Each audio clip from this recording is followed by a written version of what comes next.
Hi, my name is Alberto Frezza and I'm on FrConventions.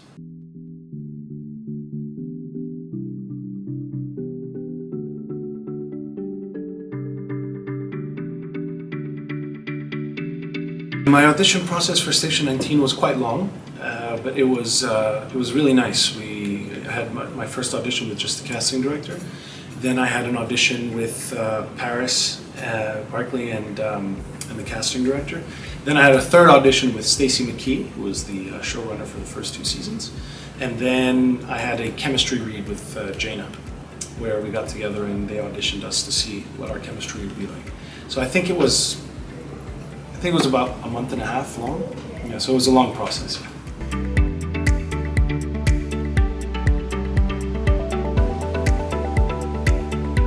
Oh, they were amazing. You know, as an actor, when you get to be on a project this big, and you know, you hear about Grey's Anatomy for all this time, you know, and then suddenly you're catapulted into the reality of being on a set like that, working for, you know, Shonda Rhimes and stuff.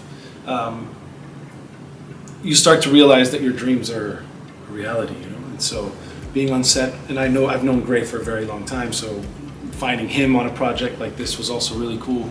But then, you know, you get to know the people personally, and it's beautiful to see the trajectory of not only the characters that you're playing, but also the friendships that you build through the series, you know. So the first day was amazing. I still remember it like it was today. It was the first day I was on set was the first episode when Andy rams her car, or the fire truck, against the police car of Valentine. That was the first day. It was a night shoot.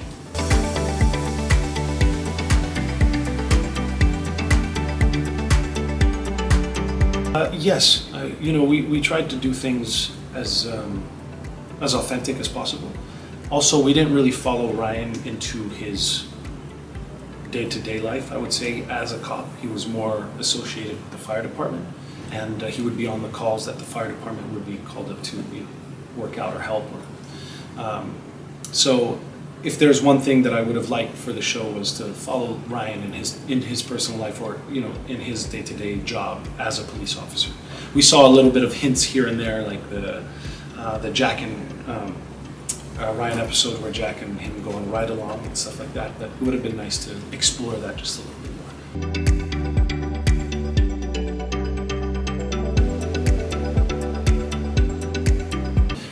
Yeah, I had heard something about that, but I don't know how concrete they actually were. Oh, that's a very good question, and a difficult one to answer. You know, there was a certain point where Ryan went down to Seattle to do some tactical training, and I think that that's where I would have started the story, probably, and then followed it from there.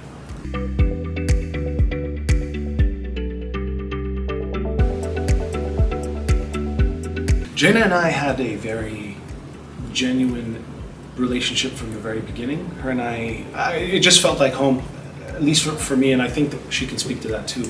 When we first met, there was just this, like, the chemistry read was done on purpose for that, but it actually, like, really showed that her and I did have a lot of chemistry. It was just, you know, as I had known her for a very long time.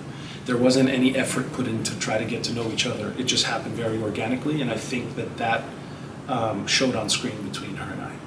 Especially in the first season, because we had a lot of stuff to do together.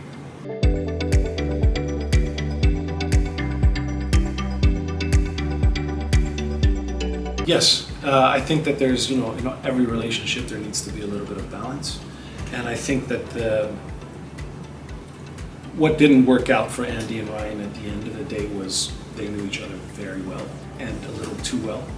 And, you know, sometimes you have those relationships where you fall in love with your best friend from when you're a kid, and then you get to a certain point where this love is so strong that there also needs to be some boundaries. And I think that their relationship they never quite figured out what their relationship was. They were in a relationship, then they broke up, then they would be friends, but then they would be jealous of each other, seeing other people. So I think that they needed to take a step back and kind of reassess what their relationship was really like, or what it actually was, before moving forward. And I was saying at the convention earlier, I think that, you know, at the end of the day, if I had seen a future for Andy and Ryan, I probably would have seen them as best friends going forward, not a unit.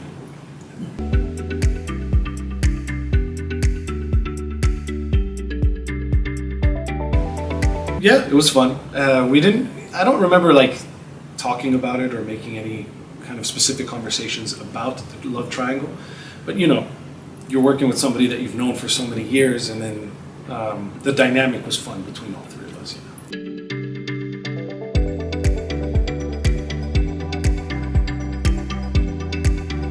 I think it's very important because, you know, human beings are complicated, relationships are complicated, and that's what I think is the beauty of storytelling and what we're able to do, writing or acting or making TV, film, or theater just in general.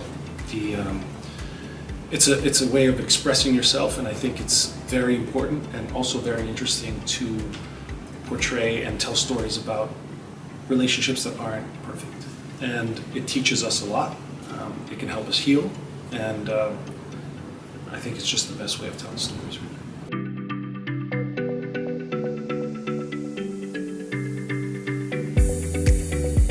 Absolutely, of course. You know, when you read scripts, and it's not even just about, oh, it's my stuff, you know, it's not about that. But when you read, there are certain scripts that come along, and one episode might be more catered to your taste of, you know, you're reading one script and you're like, yeah, I love this, and then another one comes and it's, oh, I really love it, you know. But when I was, as an actor, it gave me a lot. It fed me a lot. And so reading those things and also being able to, you know, share the screen with Dermot Mulroney, which he's become a friend of mine, is just, was a blessing.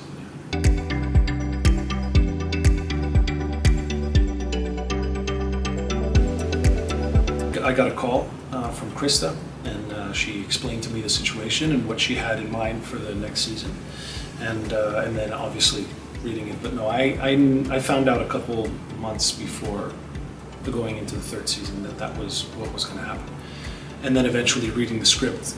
As heartbreaking as it was for me as Alberto, reading and seeing and knowing that Ryan's character was going to come to an end, the way that his character came to an end was powerful and beautiful. So I was sad, but also happy in the way it happened.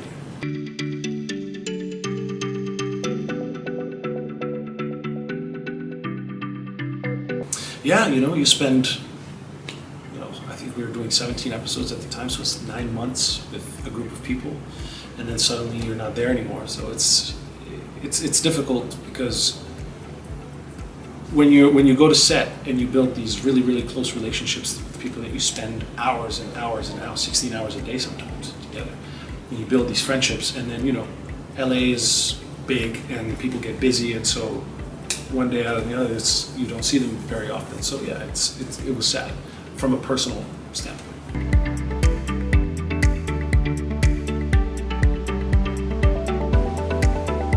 I did not expect it to get canceled. I had a feeling that it was going to go for, yeah, ever since we started the show, I really had a good feeling that it was going to run for a long time. I didn't get in touch with them. I did see them at the season wrap party, and that's when we talked, and we kind of caught up, because I hadn't seen them for a very long time.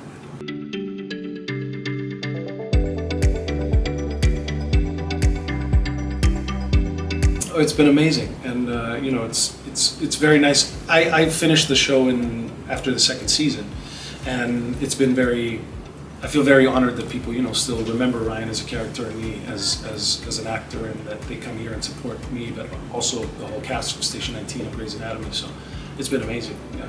And if I can come next year, I'd do it all again. It's really fun.